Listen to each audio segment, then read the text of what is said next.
Assalamualaikum warahmatullahi wabarakatuh. Perkenalkan, nama saya Puji Sutiono, mahasiswa PPG dalam jabatan kategori 1 gelombang 2 tahun 2023. Saya Guru MT Samsudita Kedungreja, Kabupaten Cilacap. Pada hari ini telah melaksanakan praktek pembelajaran mata pelajaran fikih kelas 7 materi Toharoh. Selamat menyaksikan, terima kasih.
Sehingga bisa melaksanakan pembelajaran seperti kemarin.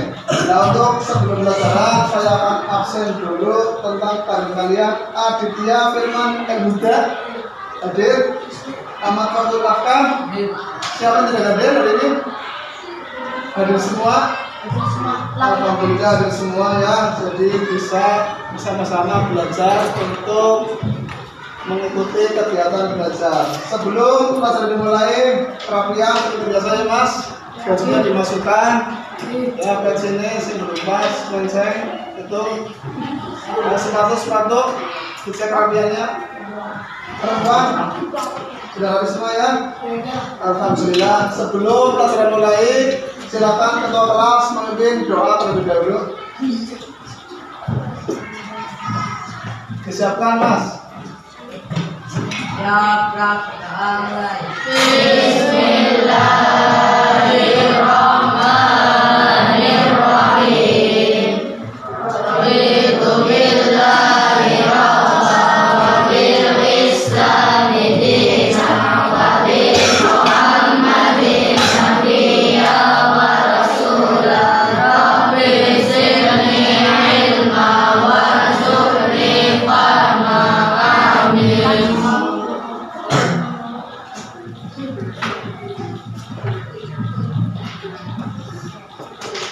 Ya, sudah berdoa. Sekarang sebelum ke pelajaran, materi yang kita akan pelajari adalah bab Toharoh. Ya, sudah paham tentu kalian sudah sering mendengar Toharoh. Nah, sebelum itu saya ingin tahu apa sih yang dimaksud dengan Toharoh? Ada yang tahu? Toharoh adalah bersuci. Untuk alat-alat untuk bersuci ada yang tahu? Iya Pak? Air, batu, debu. Ya, jadi ada beberapa alat yang bisa digunakan bersuci. Tetapi yang sangat dianjurkan adalah air. Jadi air adalah alat utama yang bisa digunakan untuk bersuci. Nah, ini nanti saya akan buka materi ya. Silakan kalian bukunya dibuka sambil melihat materi yang akan saya sampaikan pada hari ini. Kemudian nanti setelah kalian melihat materi, terus melaksanakan kegiatan kelompok ya, kerja kelompok yang akan saya gunakan adalah metode marketplace activity atau jual beli informasi. Ya, silakan diperhatikan ke depan materi yang akan saya sampaikan.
silakan diperhatikan ya. Untuk materi kali ini adalah bab toharo ya. Capaian dalam pembelajaran peserta didik menganalisis tata cara bersuci dari hadas dan najis. Untuk tujuan pembelajaran pada pertemuan kali ini menganalisis tata cara bersuci dari hadas dan najis untuk membangun pola hidup bersih dan sehat dalam konteks kehidupan sehari-hari. Nah, kriteria ketercapaian tujuan pembelajaran atau KTP. Yang pertama, menjelaskan pengertian toharoh dengan menggunakan kata-kata sendiri secara lugas dan tegas serta dalilnya. Yang kedua, mengidentifikasi alat-alat bersuci dari najis dan hadas. Jadi yang pertama adalah pengertian toharoh, ya. Kemudian yang kedua, alat-alat bersuci dari hadas dan najis. Pengertian toharoh berasal dari bahasa Arab atau toharoh yang artinya bersih atau suci. Ini secara istilah toharoh dari segi bahasa berarti membersihkan diri, pakaian, tempat dan benda-benda dari najis dan hadas dengan tata cara yang ditentukan oleh syariat Islam. Itu pengertian toharoh. Jadi membersihkan diri ya. Diri itu adalah badan kalian. Membersihkan badan, kemudian membersihkan pakaian. Badannya bersih, kemudian pakaiannya juga bersih. Kemudian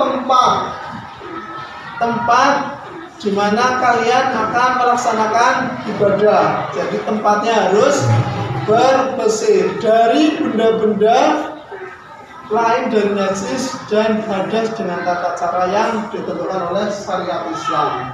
Pertama adalah membersihkan diri, kemudian membersihkan pakaian, kemudian tempat.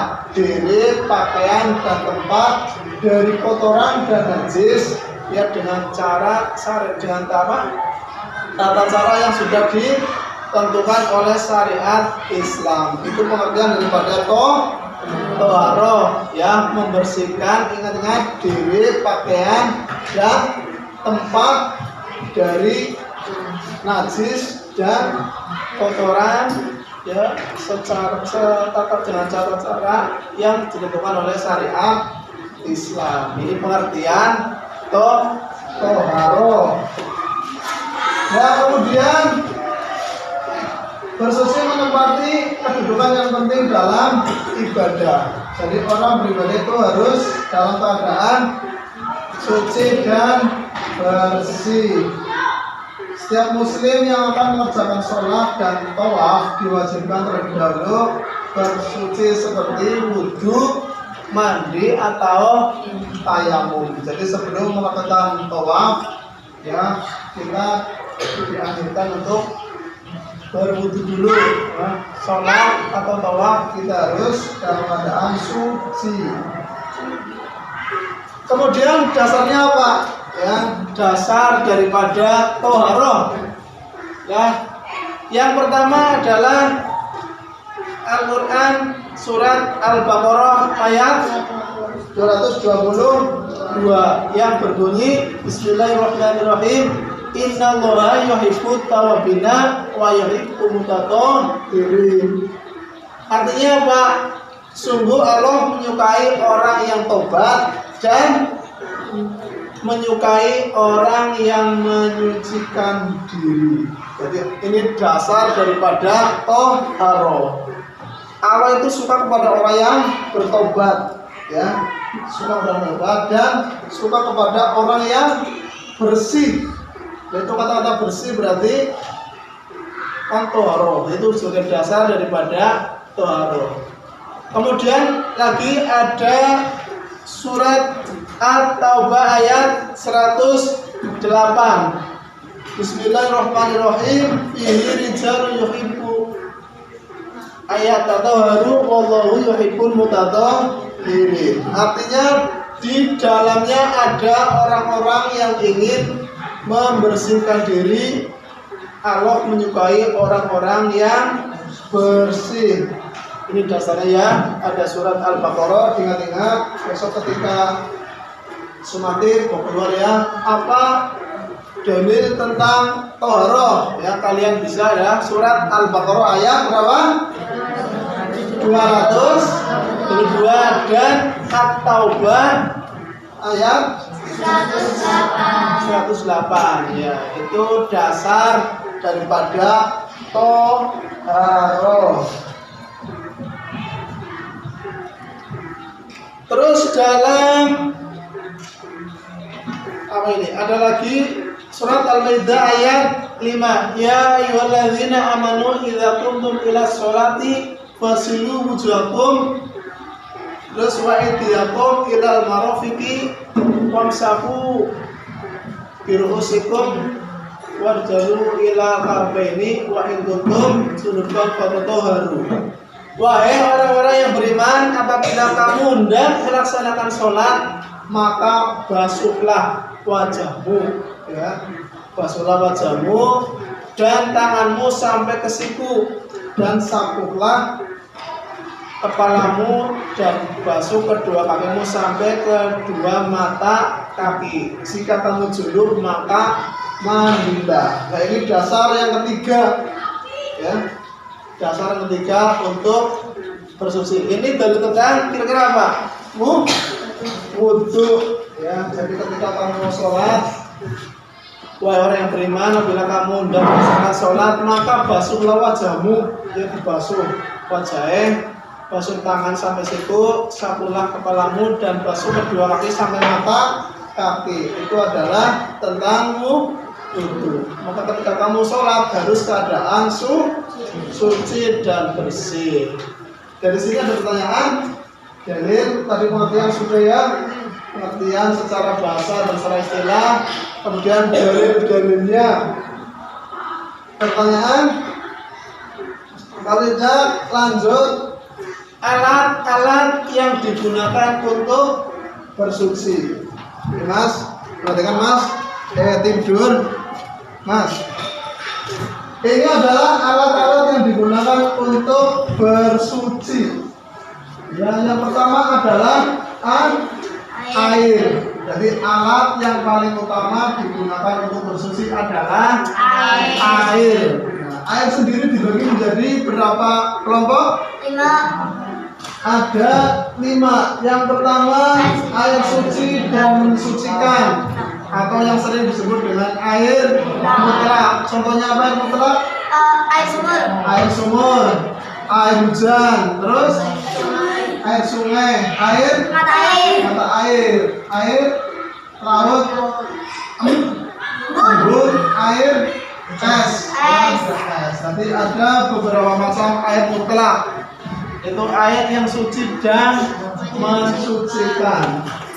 Terus ada air yang suci namun tidak mensucikan ya. Airnya suci tapi tidak boleh digunakan untuk bersuci. Contohnya air teh, ada air susu, ada air kopi. Terus air yang lain yang suci tapi tidak boleh digunakan untuk bersuci. Terus ada air yang terkena najis atau mutan najis. Air yang kena najis atau air mutan najis, yaitu air yang sedikit atau air yang kurang dari 2 bulan ya, yang kejatuhan najis. Jadi air itu tidak bisa digunakan untuk bersuci karena airnya tidak mencukupi ukuran 2 bulan. Kalau 2 bulan 60 kali 60 beres lidah pun nggak hebat. Ukuran senol nggak ketik pada negara cecak ya, airnya masih bisa digunakan karena sudah mencukupi ukuran satu bulan. Kalau kurang dari 1 bulan maka airnya najis, tidak bisa digunakan untuk bersuci. Kemudian ada air mustamal. Oh tadi beda ya. Air mustamal ini air yang digunakan untuk bersuci. Air bekas digunakan untuk bersuci, atau air jatuhannya orang wudhu kan ada air yang jatuh, yaitu adalah air yang sudah digunakan untuk bersuci, maka tidak boleh digunakan untuk bersuci. Lagi wudhu misalnya juga dibokor, kan benar misalnya ada obat, tapi tidak boleh digunakan untuk bersuci lagi karena sudah digunakan untuk bersuci. Ya, nang padasan, nang keran misalnya juga dibokor, wah wudhu nang dhuwur bokor. Kan misalnya airnya ya juga dibokor, bukan duduk, tetapi tidak bisa digunakan untuk bersuci. Kemudian air musamas, air yang makruh digunakan untuk bersuci. Air musamas apa ini Mbak? Air musamas, Mas tahu? Air yang terkena sinar matahari, jadi airnya berubah menjadi panas atau hangat, ya, jadi tidak boleh digunakan. Boleh digunakan, cuma hukumnya makruh. Ada pertanyaan? Pertanyaan? Terus selain air, yaitu ada batu dan debu. Ya, orang anak air, kemudian kemarau panjang sehingga airnya habis, tidak ada air, kamu bisa bersuci dengan batu, ya, atau debu. Ini syaratnya adalah yang pertama suci, padat dan kering, kemudian mampu menyerap, menghilangkan dan membersihkan, kemudian bukan benda yang dihormati dan sangat dibutuhkan. Ya, untuk tugas kelompok kalian nanti Pak Guru akan bagi menjadi 4 kelompok. Ya, masing-masing kelompok nanti berdiskusi untuk membahas tadi yang sudah saya bagikan. Jadi ada 4 kelompok ya, kelompok 1, kelompok 2, kelompok 3 dan kelompok 4. Nanti salah satu kelompok ada yang menjadi penunggu stand atau orang yang menjual dagangannya atau informasi kepada pembeli. Metode yang digunakan adalah market flash activity atau jual beli informasi. Nanti dari kelompok lain berkunjung ke kelompok lain untuk membeli informasi. Paham ya? Ya, ini akan saya bagi kelompoknya, nanti dibentuk kelompok ada berapa biar lebih mudah untuk. Silakan berkelompok sesuai dengan kelompoknya. Ini Mbak, kelompok 1 ya membahas tentang pengertian toharoh. Kemudian kelompok 2 dalil tentang toharoh. Kelompok 3 alat-alat yang digunakan untuk bersuci air ya. Terus ini adalah batu dan debu, syarat-syarat batu dan debu yang bisa digunakan untuk bersuci. Ya, yang tadi ya. Kalau nggak ada di LKS juga sama. Silakan membentuk kelompok masing-masing. Iya, macam-macam air. Iya, air misalnya saja.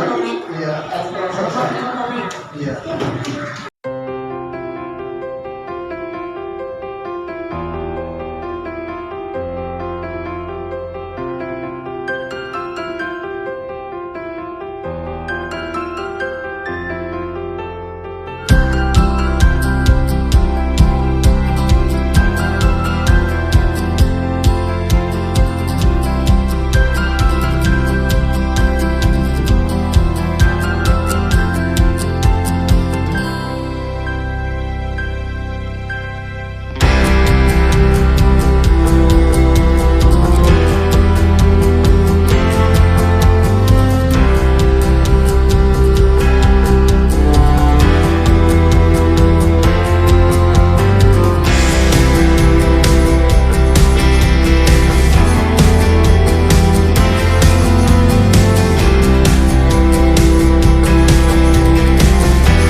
dulu ya pikiran kita.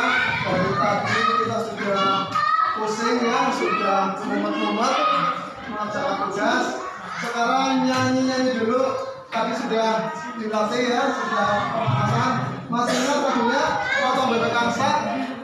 Ya, coba dimulai dari pertama dulu yang lagu original ya. 1, 2, 3.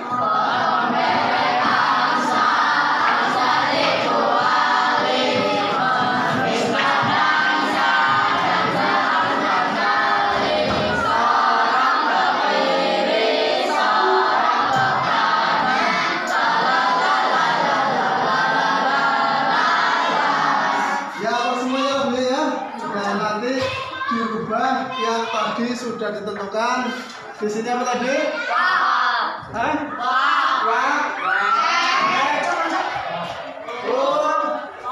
Oh. Ya, nanti ketika saya acukan tangan ke sini berarti yang bunyi. Kemudian ketika saya ke situ, nanti yang sini bunyi, yang sini dia berarti saling melanjutkan tapi dengan bahasanya yang tadi ya, bahasanya sudah ditentukan. Diulangi, potong bebek angsa dulu. 1, 2, 3. Potong bebek angsa, angsa dikuali, meminta dansa, dansa 4 kali. Seorang berdiri, seorang berkanan. Nah, sekarang mulai dengan petunjuk saya ya. Nanti diikuti kemudian saling menyambung. Mulai dari 1, 2, 3.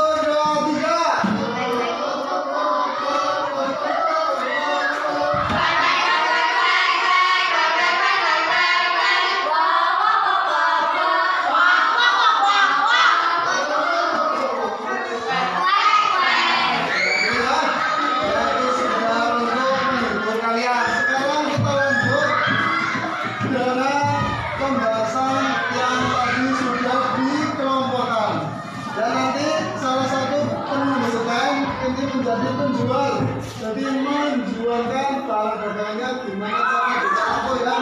Contohnya saya dari kelompok sini, saya dari kelompok 1 ya, mempunyai barang jualan yaitu informasi ya. Terus nanti dari kelompok yang lain datang kemudian memberi atau menanyakan seperti itu ya. Sekarang tugasnya untuk menanyakan ini adalah poster ya, poster tentang dagangan yang akan dijualkan ya. Nanti kalian bisa mempromosikan dagangan ini ya. Silakan ditempel kelompok 1, 2, 3, dan 4. Masing-masing ada salah satu yang akan bertugas. Kelompok 1 silakan kamu ya, sini teman sini. Kelompok 2 siapa yang akan masuk? Kamu aja ya. Ini kalian berapa?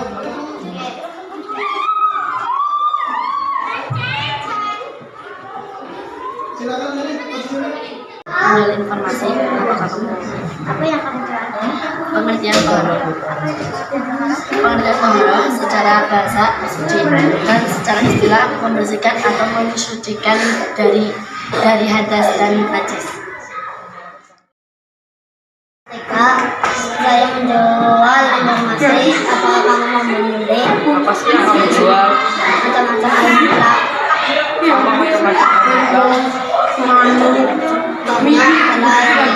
manu, sungai, air salju atau es yang sudah mencair, air embun, air sumur, air mata air.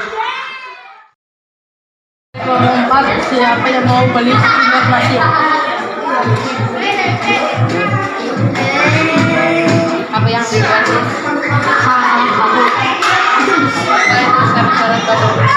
Suci, padat dan kering, mampu menyerap, menghilangkan, membersihkan, bukan benda yang dihormati dan sangat dibutuhkan. Ya, terima kasih untuk pembelajaran kali ini sudah dilaksanakan. Yang tadi diskusi sudah, terus penyampaian hasil diskusi sudah. Sekarang kita simpulkan pelajaran pada malam kali ini. Jadi sebenarnya dalam agama Islam selalu menanamkan permasalahan selalu menjaga diri, pakaian dan tempat tinggal sama dengan menjaga kebersihan akan menciptakan kehidupan yang bersih, sehat dan terhindar dari penyakit. Dari sini ada pertanyaan? Nanti tidak ada. Mari kita akhiri pelajaran dengan mengucapkan hamdalah bersama. Alhamdulillahirobbilalamin. Sekian saya. Assalamualaikum warahmatullahi wabarakatuh.